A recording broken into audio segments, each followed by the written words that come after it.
Sarah Jones. Sarah Jones from Kentucky, but now living in Owasso, Oklahoma. We have traveled the great Midwest, Far and wide. Kansas City, down to Owasso to chat with you today. A trek, if you will. Sorry. You have won our most recent Operation Transformation year-long challenge, $10,000 winner. What'd you do with all that cash? Bought new clothes. Heck yeah, because you needed a lot of new clothes, huh? I do need a lot of new clothes. A whole lot of new clothes. I don't have anything that fits. It's a good problem to have. What was good problem. what was your highest starting weight? What was that number? About 211. 211 pounds. Did you ever in your life think that you were going to get over 200 when you did? And was that a time in your life where were you really upset about it, or was it just something you didn't look at and you were just distracted by life? I never thought I would get over 200 pounds, and that was a terrible time, the dark period. And I was really, really upset with myself around that time about my weight. I know that I did let life get in the way. It hadn't been a focus of mine. I was just focused on being the best wife and mother that I could be. That was in the period of time of being a new mother. And so there was a ton of stress occurring then, lots of health problems. And honestly, I just shoved everything that I needed to do to the side just to be the best for everybody else. Yeah, I feel like I've met so many mothers along the way that experienced that, it's kind of this spectrum, and you can correct me if I'm wrong here at all, but it was like there's I'm losing myself in this journey of being a mother and trying to be a strong wife for my family. But also this mom guilt that I feel if I want to pour into myself at all at the same time. Yes, there was a great deal of mom guilt, and I had heard everything about it. You know, you could get on any kind of social media platform and you can scroll, and it talks all about the mom guilt and how you handle that. And there weren't any answers there, but at least I could identify with it and know that that's what it was and what I was experiencing. But you can't quite help it. You just have it. What's the first step that you took where you experienced that, where you were starting to pour into yourself and you just immediately felt like this, I shouldn't be doing this. I shouldn't be allowed to be able to, go out and do something for me. Can you remember that time? Yeah. And I think when I had the mom guilt, my husband helped a whole lot. He kind of pushed me to keep going and to keep focusing on myself. So if I didn't have him and a support system around me, I don't think I would have been as successful as I was. But I was able to keep going and keep being selfish for about the first couple months before I really started to realize that the energy that I was gaining from bettering my health was actually providing more for my family than it had been before. And so, correct me if I'm wrong, but a lot of times too, if you don't have some time away from your, child, you get in this loop where it's just, you're so burnt out by the mothering process that you're basically operating at like 60% all the time. Instead of if you give yourself, a break, you get yourself, an hour, 2 hours of basically you time, then you can come back and operate at, 90% or 100%. At least that's how it is for my wife, or was for my wife. And it can't pour from an empty cup, right? So we have to fill our own cup before we can fill into others. Oh, for sure. And I think that that's not just applicable for mothers, but for anyone who has a stressful career. So I have a very stressful career. And what do you do for our listeners, please? So I'm a business consultant for oil and gas companies. So we go and do a lot of software assessments and implementations of software. Lots of project management. Sounds like some deadlines. Analyst. Yes. So I'm a business analyst on our current project. Prior to working for a consulting company, I worked for an oil and gas company in our midstream division and was a project manager there. Very cool. Very cool. But stressful. Like yes. you're saying, so it's sometimes that yes. cannot be conducive to being a new mother, trying to be a strong wife, as well as, someone who's trying to pour into themselves. Mm-hmm. So sounds like you came last a lot. Yes. And I put myself there. I didn't have to come last, but I intentionally put myself there because I felt like if I was last, everyone else was first. And that's how I felt like we would be the best family. And I was certainly wrong about that.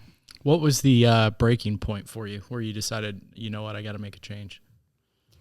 So back last December, I was in a lot of pain and very stressed, very tired all the time. Baby wasn't sleeping well.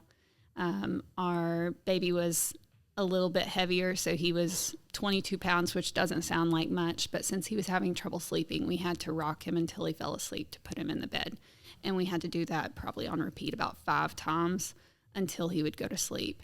And so curling 22 pounds for 45 minutes while you're walking around was very tiresome, especially for somebody who's not in shape at all. And so it got to a point where I was so fatigued and tired that I almost dropped him a couple times.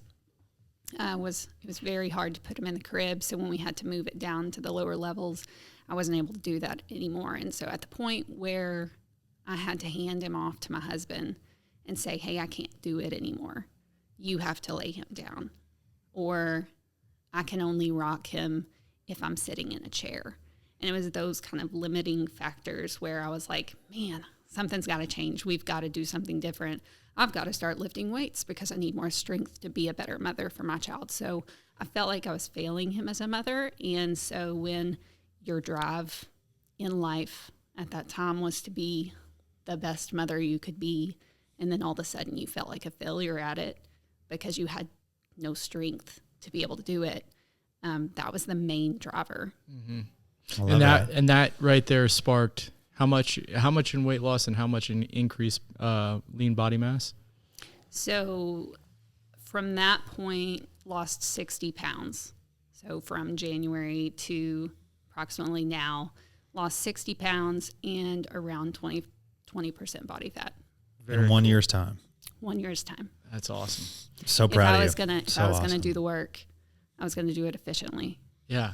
Yeah. No time to waste. Yeah. I'm with you. But you feel like you have kind of a new lease on life, right? You feel more energy, better throughout the day, more focused, you know. I do. I have all of those things plus more. So before I started this wellness journey, I had a lot of health issues. So one of the things that really was a downer on life, I feel like, is I had migraines. So I've had migraines and really bad headaches since I was in high school. And I would have those multiple times a week. And I would go to bed as soon as the baby went to bed, or anytime he wasn't sleeping or he was sleeping, I was sleeping. Even when I was pregnant, I know I used pregnancy as my excuse, but I went to bed at probably 7:30 every single night with a migraine. And that was not induced by pregnancy. That was something that was just standard for my life. And that's something I'm not proud of, but it was just, I was in a lot of pain, didn't know how to handle it. And so I've been on medication for that probably for 10 or 15 years. Then on top of that, just because of stress, I let that eat me alive. And so had a lot of stomach issues and was on indigestion medication. And within 3 weeks of being on the program, changing my diet and incorporating exercise, I was able to drop all my medication for No kidding. migraines. I don't even take ibuprofen. Yeah. Crazy. Like I was eating that stuff like candy. Yeah.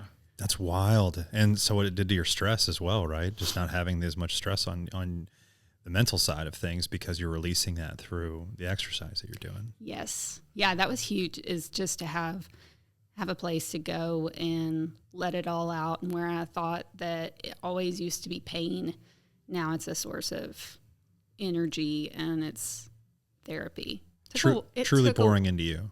Yeah, it took a while for it to feel like therapy and feel like something that I truly enjoyed.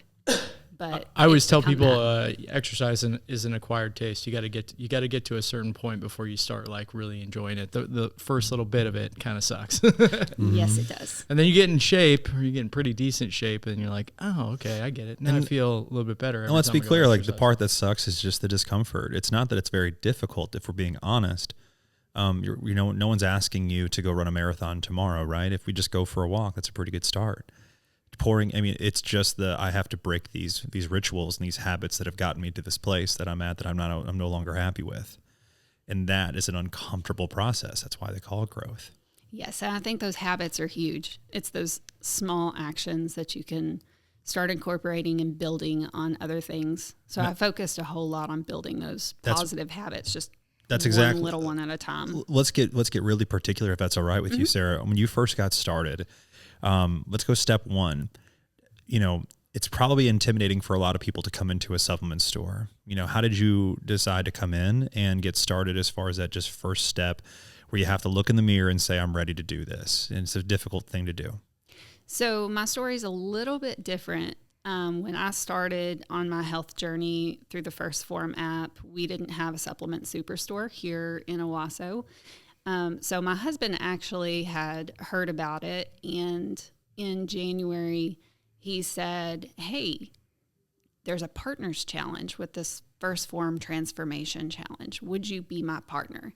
And at that time, I had given up completely. Even though I knew that I needed to make a change and I wanted to make a change, I was so depressed. I had given away every single piece of clothing that did not fit maybe 2 days before he asked me this. If I knew that I was starting a challenge or making a big change, I would have kept those as motivation to fit back in them. And I'm a huge penny pincher, so that meant a lot to me that, hey, okay, I just got rid of everything.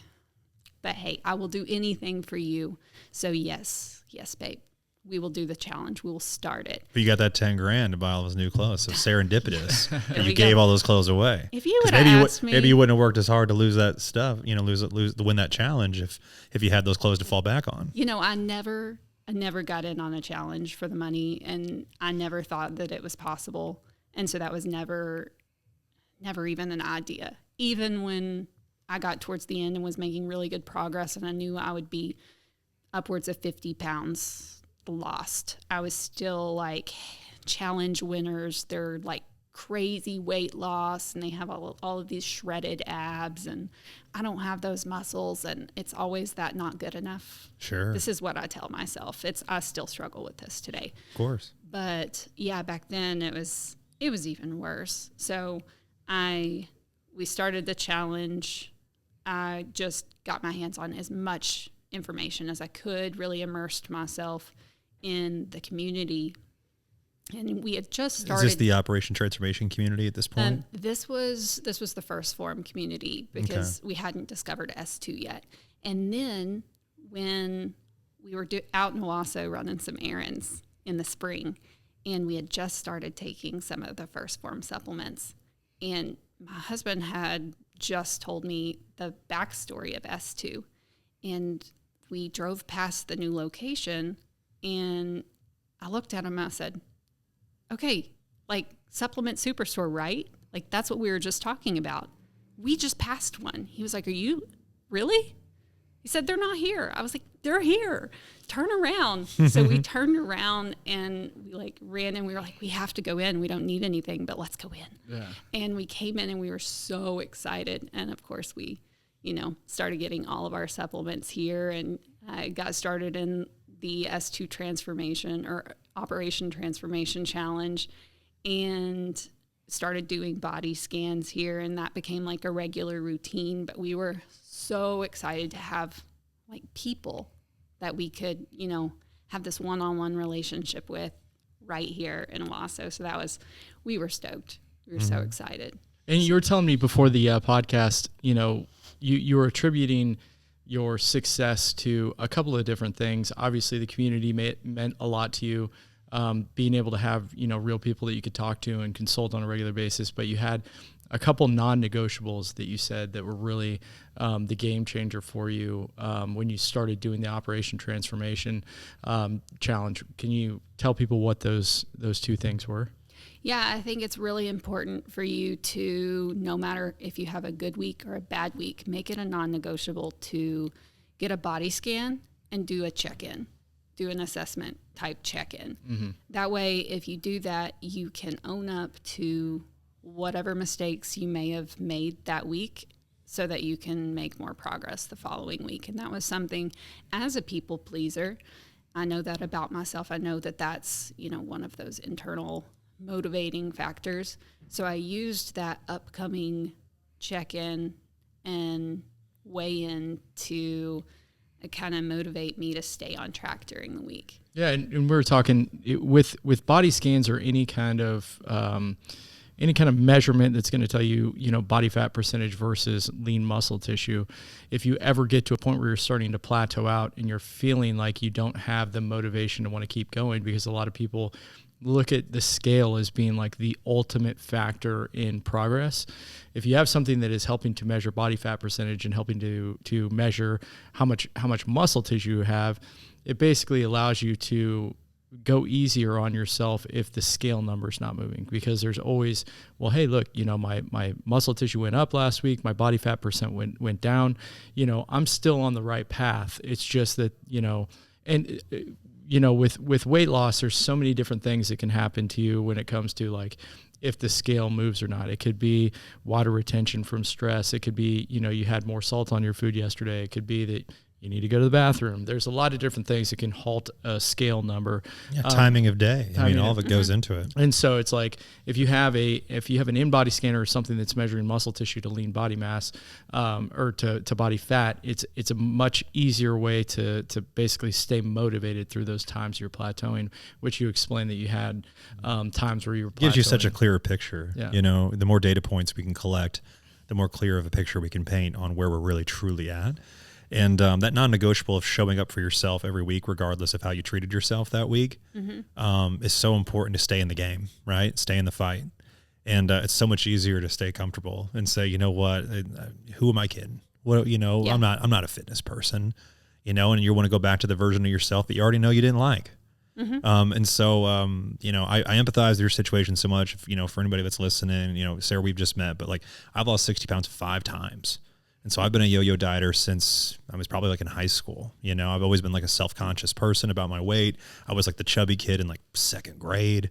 I was afraid of the pool when I was like in middle school, and it's not because I didn't know how to swim, and so like it's just always been a tough time. And so I always try to explain to people like you don't know what it's like if you've never been there, you know what I mean? But I feel like now that I've gotten older, it's like, no, everybody's got a story, everybody's got an insecurity. Everybody's dealt with something. So regardless of the season of life, I want to say I'm super proud of where you're at, but you got a long ways to go, right? Because I know you're not done. Nope. And I want to talk to you about the other non-negotiable, because we had a second one, right? We didn't get to that yet, did we? No, she said check-in. Yeah, Sorry. It was the check-ins and the scans for sure. Check-ins and the scans. So that's great. So we can transition to now you're getting started. You're building Which momentum. I think, to elaborate on the check-ins real quick, it's, if you aren't, a lot of people when they're in a challenge like this, they will run into roadblocks that they will let completely stop their progress just purely because they're not doing the check-ins. That could be a change up in schedule. They could have something on their diet or their meal plan where it's like, you're expected to eat this amount of protein here, but you're supposed to be taking your kids to school, or you're trying to, get to work on time. And, 5 out of the 7 days of the week, you're just not doing it because that doesn't work with your schedule. If you're not checking in on a regular basis and having a touch point with somebody that can help you adjust that or to help you work around it, that is one of the aspects that makes people fall off and just kind of give up more than anything. So yes, when the routine gets disrupted, it's hard to get back on track at times, right? It is, but it's nice to have people who have been there and they know what to do when that routine gets disrupted, or how do you plan for it? Because we know life's going to happen. So, and that was one of the biggest important lessons that I had to learn was, hey, life happens. It's not perfect, but let's plan for it in advance. And I think that that's one of the things that I heard about and I didn't really put into practice until the first time it happened to me. And then life got in the way and I had to really struggle through it, figured out that I got out the other side and I was okay. I didn't lose all my progress. I actually made progress. It's always a fun discovery, right? Yeah, and then, you keep on keeping on, and you lean into your support system, you lean into your community, and everybody else who is going on the same journey with you. I think that's really important, is leaning into a community, and they're having struggles, you're having struggles, but you're all doing it together. And that's something I've never had before, and that I feel like really contributed to the success too. There's like an intimate vulnerability with people when you have to lean in like that, right? Mm-hmm. When you're saying, I can't do this by myself, or I certainly don't want to. And admitting that is okay. And so for anybody that's listening, that's like thinking, man, this is tough, just know like that's what the community is for. That's what the group is for. Everybody that's in there is somewhere on their journey. Either they're killing it and they've been doing it for a year, or they're right there with you and they're struggling along the way as well. And so everybody's going to pick you up. It doesn't matter who you are. Mm-hmm. So I want to make that clear. Now, when you decided, you put your toe across the line and said, I'm in the game, I'm going to try, I'm going to put my best foot forward here. Right. What was one of the first just practical small habit changes that you had to fix for yourself to help keep you aligned in this new goal and this new lifestyle that you're trying to create for yourself? So to be clear for everybody listening, I meet Sarah. Sarah does not look like she's ever had an issue with her weight. She doesn't look like somebody that's ever struggled. And so Kyle and I have been working these stores for so long. We have had the great luxury of being able to work with so many people that have so many different amazing stories. But the one that is so common is the one that we tell ourselves. That story is about the same. And that is, it's easier for other people. It always comes easier for others. People tell me like, whenever I told people I would lose 60 pounds, they're like, oh, you're a guy. And I was like, oh, really? You want to see me in second grade, dude? I would have said that. That right. would have been me. Of course. And that's okay. Our egos have to tell, those mm-hmm. things to ourselves because we have to protect ourselves in those situations. So we feel, right. Mm-hmm. And it's like, oh, you're a guy. Or like, oh, you've got all that muscle. And it's like, I didn't get all this muscle, dude. I earned all this muscle. Mm-hmm. Right. So, they're not saying that to Kyle, just me. What? Yeah, me. I'm not an athlete. I'm not a runner. Oh yeah. Yeah. I've never been an athlete. Oh yeah. Oh yeah. I have a lot of things I tell myself. Of course. And just to everybody listening at home, like that is normal. That is common. And so, it's so crazy to hear that too, right? Are you still surprised when people are like, oh, no way, you don't need to, like when you say, hey, no, I'm good. I brought my food today. They all try to convince you to eat the crap, don't they? Oh yes. Every time. Yes. Yeah. Misery loves company, man. It's also, it's okay to just want to do something to feel better, right? Mm-hmm. Because people always look at it from like the outside, the I don't like the way I look. Yeah. I like the way I feel. No, it's like, I like the way that I, look. It's just, I want to feel better. I want to have more, as you said, one of the first things that you said to me about it was I want to have more energy, when it comes to being a mom and for work. And it's like, people always the are stamina, looking at the endurance that you were talking about, being able to hold your child for longer. Like you're attacking the way that they look somehow by wanting to look better yourself. And you're like, no, I just want to feel better. You probably want to look better too, but it's a byproduct. Like, yeah, it's a byproduct. Mm-hmm. And that's a mature relationship that you've developed, right? Because we didn't used to always think like that, right? Because I'm just like you in that sense where it's like I used to think of the food as only about how it was going to make me look and not about how it's going to make you feel. But that just sounds like you've matured quite a bit in your relationship with food as well as your relationship with yourself. Yeah, and one other byproduct that to getting in shape that I've experienced is my relationship with my husband is so much better.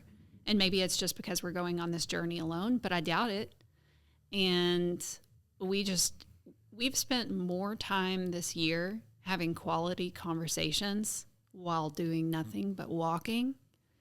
I mean, it's completely changed the game. Before we were just sitting and watching Netflix or just streaming shows and movies nonstop. I mean, we were sitting and trying to watch a movie last night that we've been working on probably for 3 nights in a row. Mm-hmm. And we were talking about how we used to sit and watch all these shows. I mean, we were scrolling. We were like, oh, did we used to watch that? Oh yeah, we did, because we watched everything. Mm-hmm. We watched so much TV that we ran out of things to watch. And now we've had to really like trim down our shows a little bit. Not a ton, because, we catch up on our shows while we're getting walks in on the treadmill if we're not walking outside. But, Sure. But yeah, it's totally different now. So we walk together a whole lot outdoors, which is fun.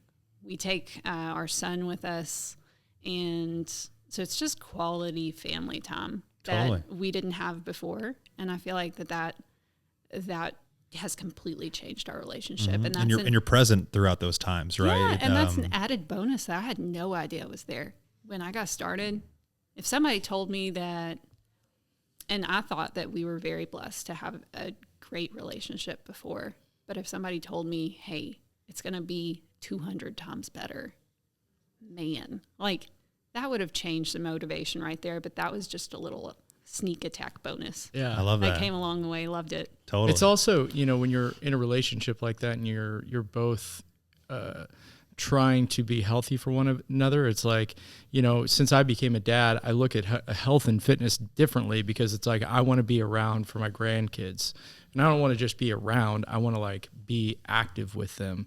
That's important to me. And it's like, you know, I only think that those type of actions bring, you know, people together more in a relationship, because it's like, you know, it's, I'm not just caring about myself. I'm caring about my partner as well. You know what I'm saying?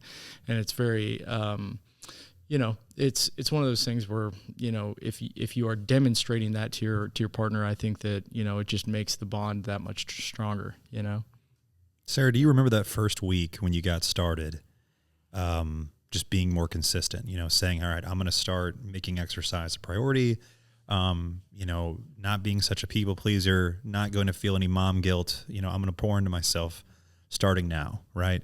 Can you give me some, another practical example of just kind of like a decision that you had to make that was tough at first, scared at first, now you can look back at it and maybe laugh? Eating more protein. That was hard. It was difficult for me. I've never been someone who's eaten much protein. I didn't know very much about it. I had all the preconceived notions that a lot of people did, especially females. Can you share some of those?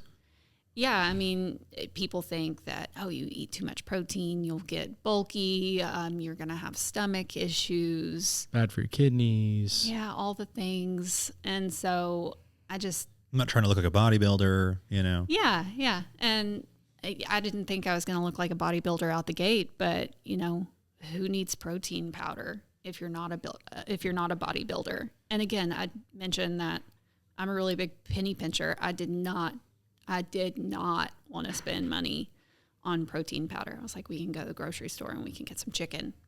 Okay.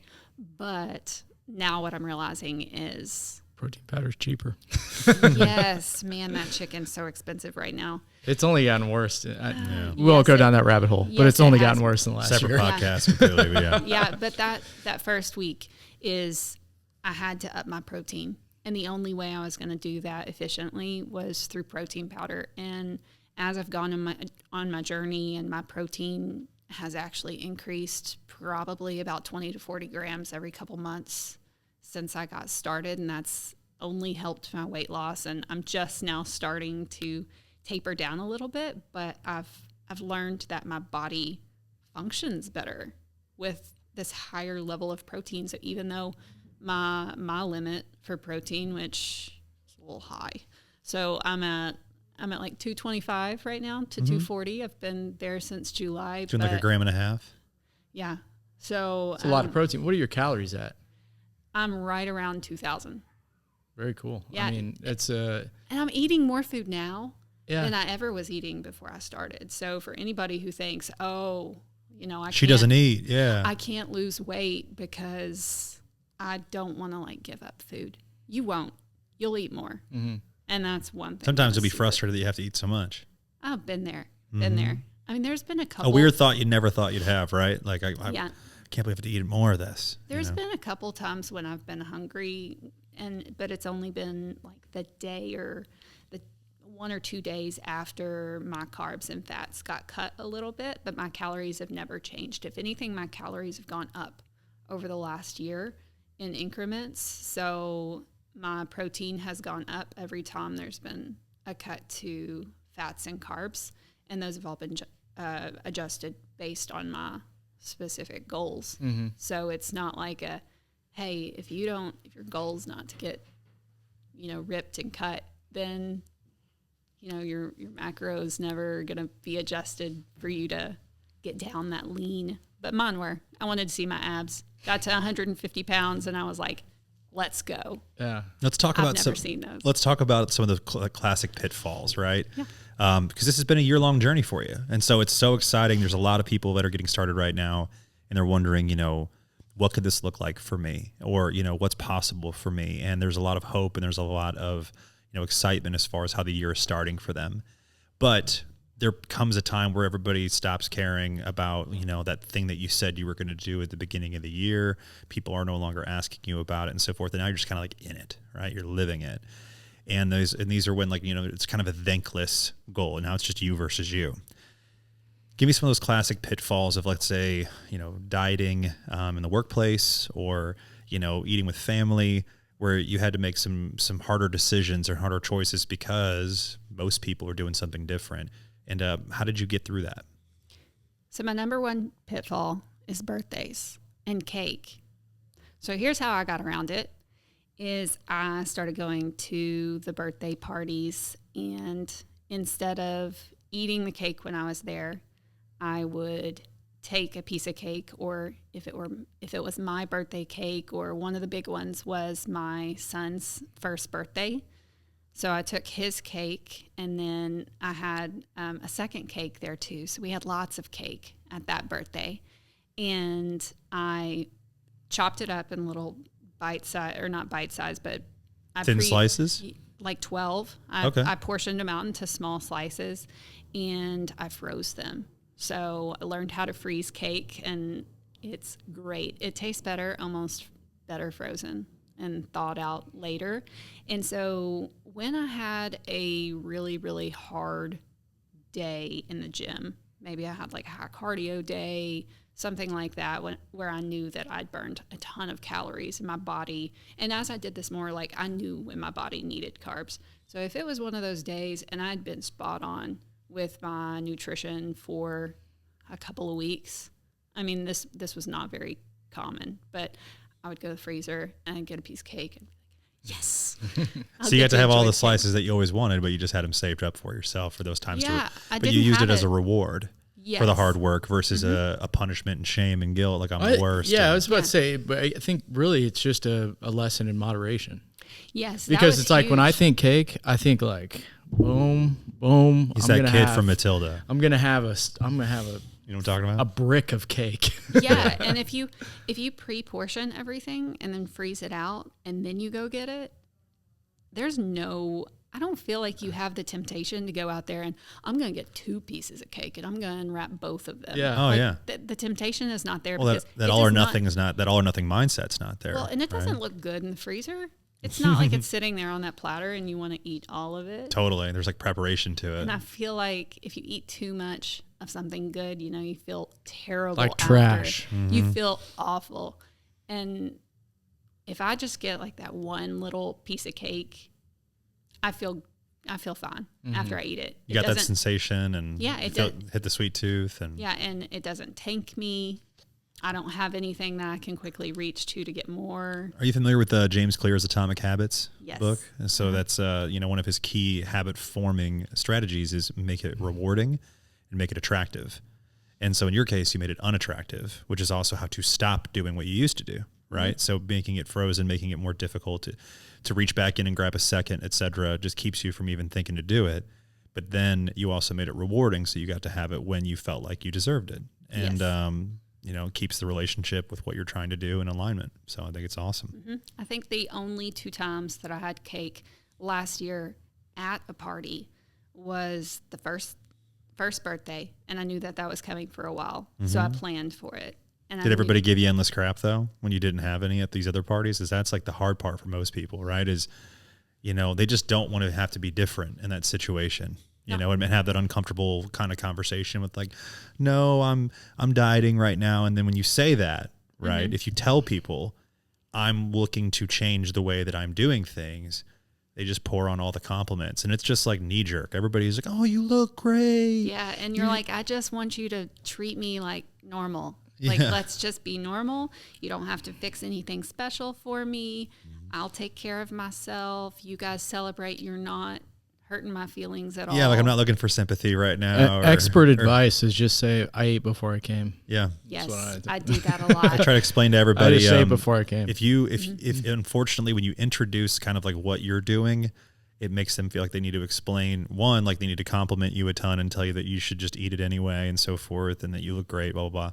The other thing is they have to they're taking it, like we were talking about earlier, like Kyle was saying, it's like they're taking it as something personal to themselves. Like, oh, I don't want to feel terrible eating cake. Well, you don't, like, or like you're thinking that you're better than me somehow. It's just an ego thing for everybody.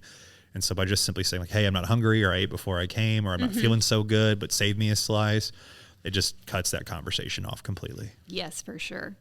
So a good tip for all of those that are dieting right now. Moving forward. Real quick, did you, before all this started, would you say that you had a bad relationship with food? Were you a binge eater, or were you just basically not paying attention to what you eat? Because there's kind of a difference between the two. So with sweets, I was a binge eater. Yeah. It's terrible with sweets. It would get Cake. to cake. And I have the chocolate chip cookie recipe memorized, have for several years.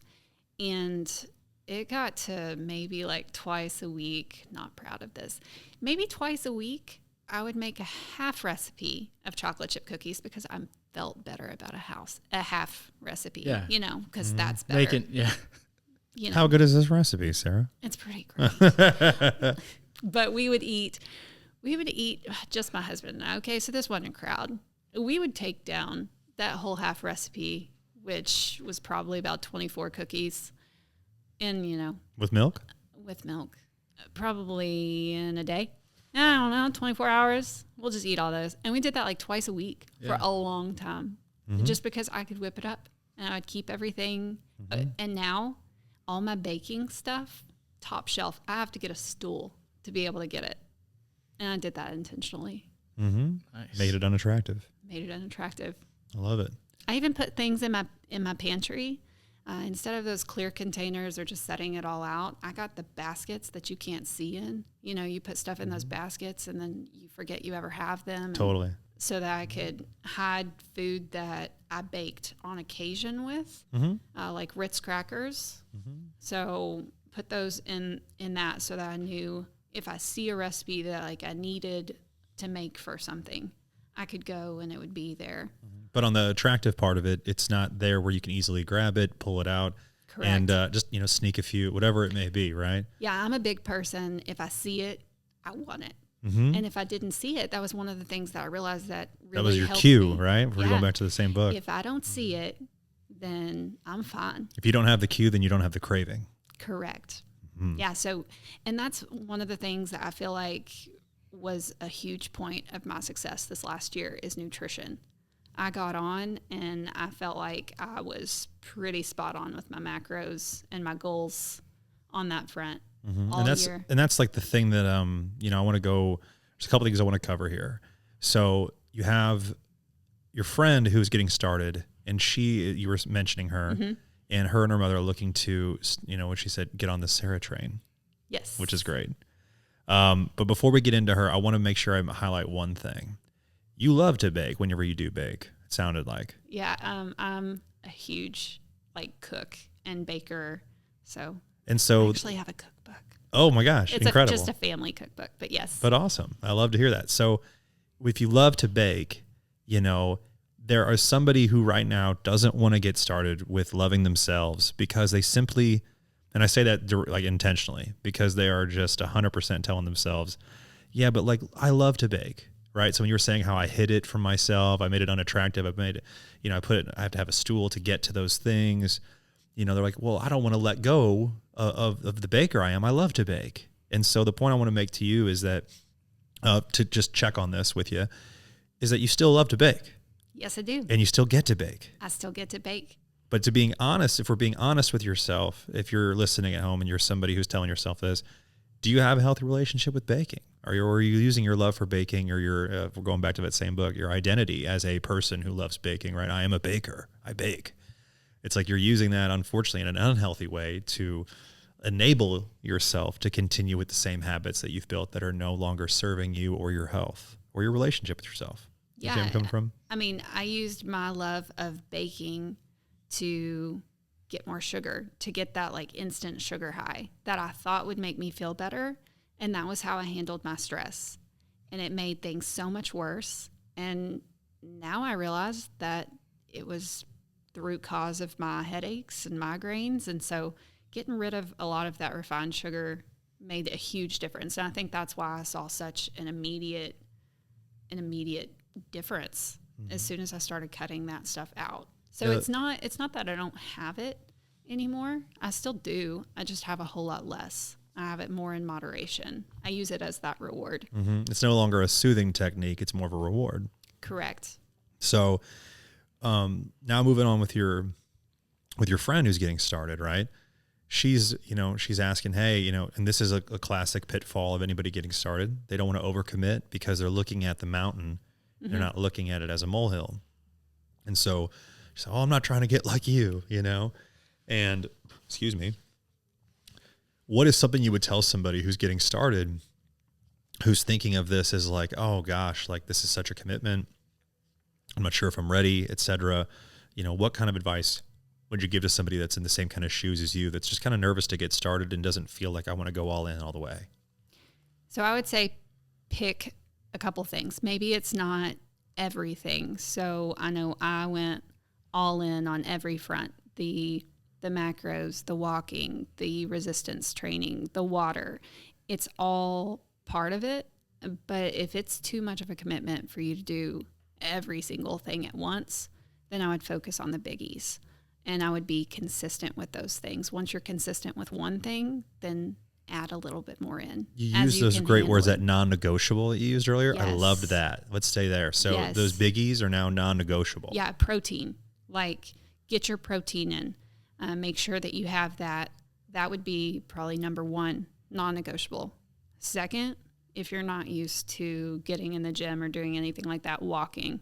So I started with 30 minutes of walking a day, and I built up. So as I knew that I could fit 30 minutes in consistently every day, then I started upping that.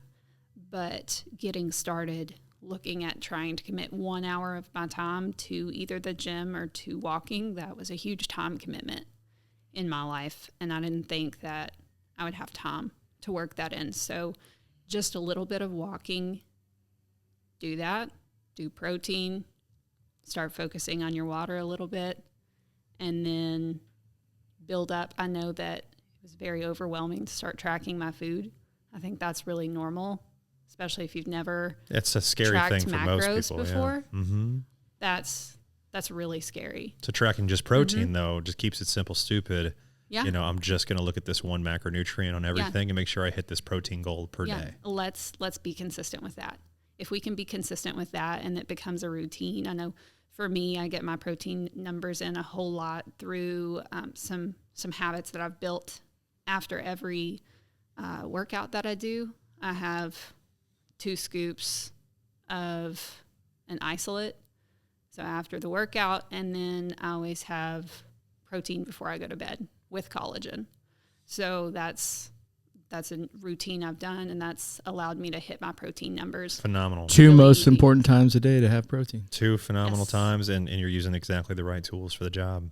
Yes, and that's not something I did right out of the gate. I mean, right out of the gate, I was just, hey, let's go get some protein, and let's just try it and try to up our numbers. And then after I became a little bit more consistent with that and I got more into the journey, then it was okay, what type of protein do I need to be Get a little more having? savvy as you go. When do I need to be taking it? How much of it do I need to be taking? That kind of thing. I mean, all those things that sound scary at first, but my routines that I have now were not my routines that I started out with.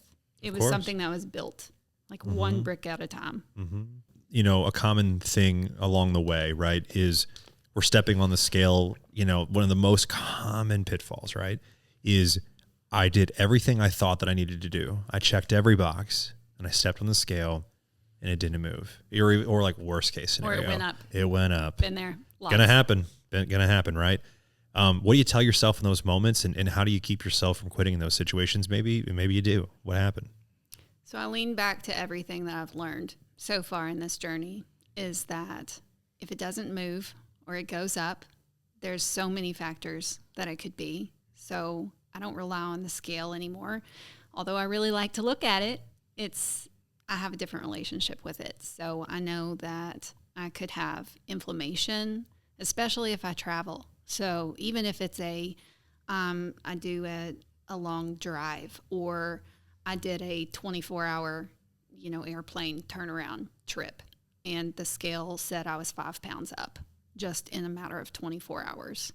So I know that that's probably due to sodium intake and inflammation, and I didn't drink as much water because I was traveling. All those things play a factor in it. And that was one of the things that I built a healthier relationship with the scale when I started doing the in-body scans with S2, because I could actually see not just my weight, but I could see the muscle growth. And the muscle growth was where I got really excited. Yeah. And so when you're and here's my other question, were you weighing yourself daily in between your scans? Not daily. I was weighing probably twice a week. So I tried to stay away from the scale, and especially at the beginning, because it's really, really, and I used to weigh myself every day, but I feel like it's setting yourself up for failure if you weigh every day. You're letting the scale, the result, right, dictate the process versus the process dictating the result. Yeah, and you want to take the emotion out of it, I feel like. Yeah. And one of the things that I've said about this last year is I had a toolkit, all the information that I needed. I immersed myself in the community, and I focused on just learning as much as I could. And just everything that I was doing and all my extra time was, how can I learn more and surround myself with like-minded people that have the same goals? And I just kept my head down and kept working. I didn't try to get caught up in how I felt about myself or my progress, and just show up another day. A call back to Atomic Habits. You began to think of yourself as a healthy person instead of a person who's trying to lose weight. You know what I'm saying? Yes. Because you have to have the scale there. There has to be some kind of marker to basically measure progress, because there's plenty of people out there that think that they are being healthy, that are eating in a hypercaloric diet where they're eating too many calories throughout the day. Are the calories good for them? Or are the foods, quote unquote, healthy foods? Yes. Right. But if you're overeating on them, then you are not a healthy person. But if you think about yourself as being a healthy person and not just a person that's, I'm a healthy person, I'm not just a person that's trying to lose weight, I think it's almost a better frame of mind for a lot of people, especially when they're looking at like a scale that maybe hasn't gone up or hasn't gone down. It's that cycle of I would say that the most common person out there who's getting started is an all or nothing mindset person. So I'm either on it or I'm off of it, right? I'm either on my game or off my game. And it's not like, no, I'm just a healthy person. And yeah, I'm going to have some unhealthy things along the way, but I'm going to have that in moderation because I'm a healthy person. You know what I mean? So those healthy habits that you're building, my gosh, so much credit to you. Thank you for sharing your story. Now, I want to get into a couple more things, and that is, at what point when you said you hit the big number that you were thinking in your head that was going to be about was hitting 150, and you've blasted through that. But when you got there, what was the conversation that you had with yourself that helped you recognize that 150 wasn't about what you were really wanting all along? Well, I got to 150, and I felt like at that point, everything was kind of routine. And when I looked at my body, like my body metrics, everything was just nosediving, which was great. And I was like, why would I stop? Like if I was at 150, I just thought that, hey, 150 is my goal number because in the last 10, 15 years, that's the lowest I've seen. So that's got to be my goal. Like that's what I set it on. But when I looked at everything, I was like, oh, I don't have to stop. Why stop here? Remove the finish line. Yeah, now it's a lifestyle. I mean, my clothes already didn't fit. Mm-hmm. But how fun though, the light went off in your head, or the ding ding ding, like, oh, I'm capable totally of making this my lifestyle. Yeah, and at that point, I was so excited that I'd seen that much progress. I was like, why stop? I've never seen abs in my life. Let's go. Let's do it. Can we do that? Like, that's the new goal. Heck yeah. So then the goal became, let's see abs. Like, it was just my little personal goal just for me. Very cool. Very cool. And you've been able to achieve that. Yeah. So that's fun. Like, who are you? I don't know who I am. Well, now you're people getting on the Sarah train. Yeah, which is People great. people are likening you to a train, which is crazy. You know what I mean? They want to get on what you're doing. It's like you have genuine followers. You are an influential person in the fitness space.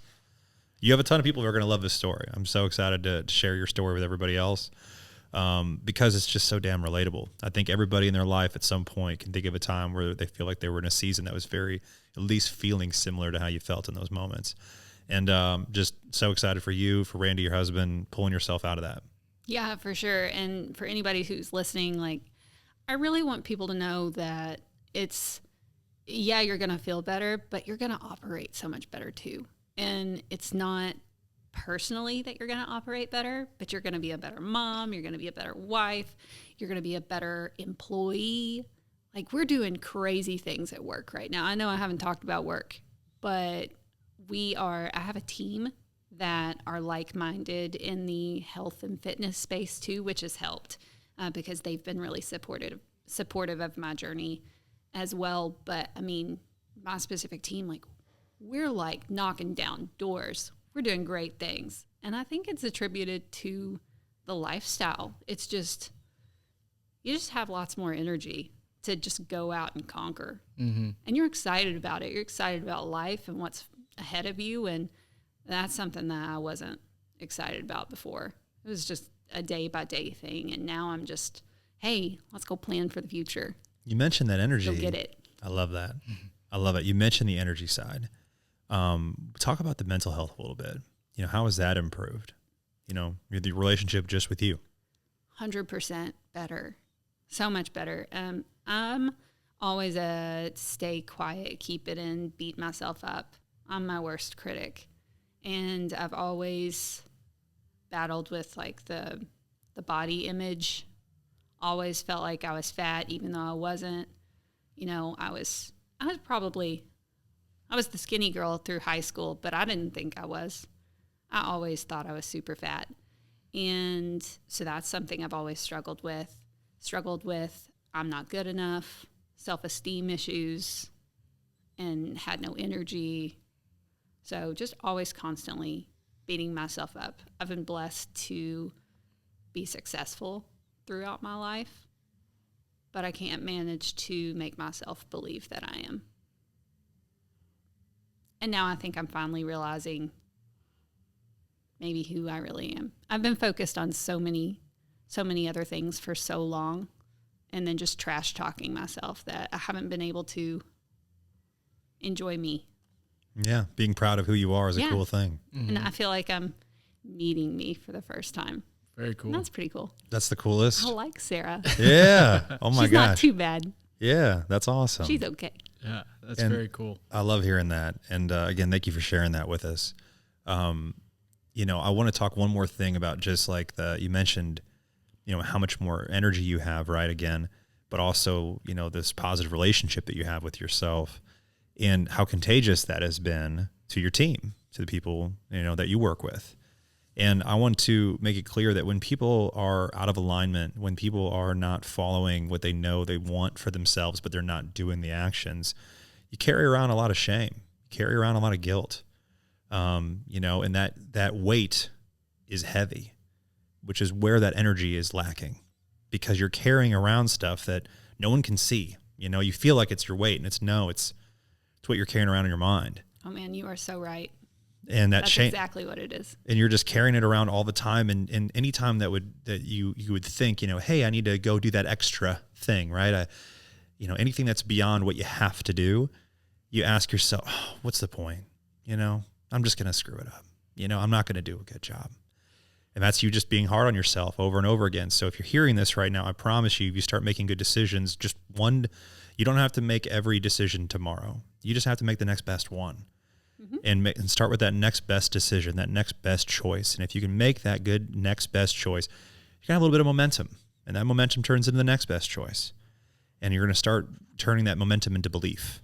And that belief becomes contagious, exactly like Sarah's talking about, with not only her, but her son, her husband, her team, her family, and it just goes on and on and on, and creates a wave effect. And so now you've got friends and friends' parents who are asking you, hey, what do I do?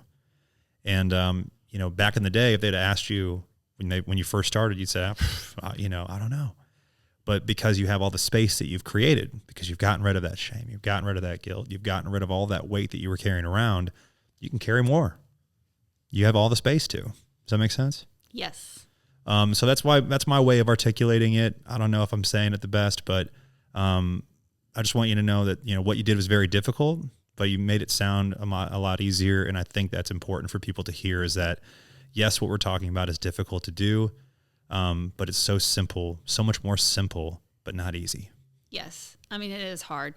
And I know a lot of times it was far from perfect. A lot of my training sessions were busted up into small increments. Sometimes it took me an entire day to finish one training session, because it was hey, I'm going to get a couple sets in here and then a couple sets in there. And I could do that because I didn't do it in a gym. I worked out at home, but it was messy. It was far from perfect, but it didn't have to be. Right. And Perfect stopped being the goal then, huh? Yeah. And that's one thing I realized is, as long as you're doing something, as long as you're moving, you're doing more than you were doing before. And if you just keep doing that and you're just consistent with what you're doing, you're going to see results. They're not going to come overnight. They're not going to come quick, but they will come. And that was so rewarding to know. Well, thank you for your story. I mean, it's been, congrats on winning, you know, obviously, Thank you. very, very big wild. accomplishment. And thank you for sharing your story. Because, I course. mean, it's, we have a lot of people that sign up for Operation Transformation. I think hearing from a winner, their perspective is super relatable. You know, you went through a lot of the same struggles that people go through. And honestly, people fall off the wagon, you know, all the time, because they run into struggles that you're running into, or they're trying to be perfect, or, you know, they feel like, you know, they want to do it, you know, by their conditions only, you know, and haven't surrendered to, like, you know, I'm just going to do this. It's not going to be perfect. And, yeah, I just think that your story's great. So really Thanks. Really proud of you for winning. It's very, very cool. We think that this is the way that we should be moving the podcast, where it's at least quarterly. We should be meeting with the different Operation Transformation winner to tell their story, because everybody needs to realize that, you know, we're all the same. We're all in this fight together. We're all trying, you know, we're all trying to better ourselves every day. It's not a destination. It's a journey. We're all in this life. Everybody's in a different season. Just bring your best. You know, we don't need you to bring, you know, your perfection. Just bring your best, Yes. you know? And so with that, I think that's a good sign off.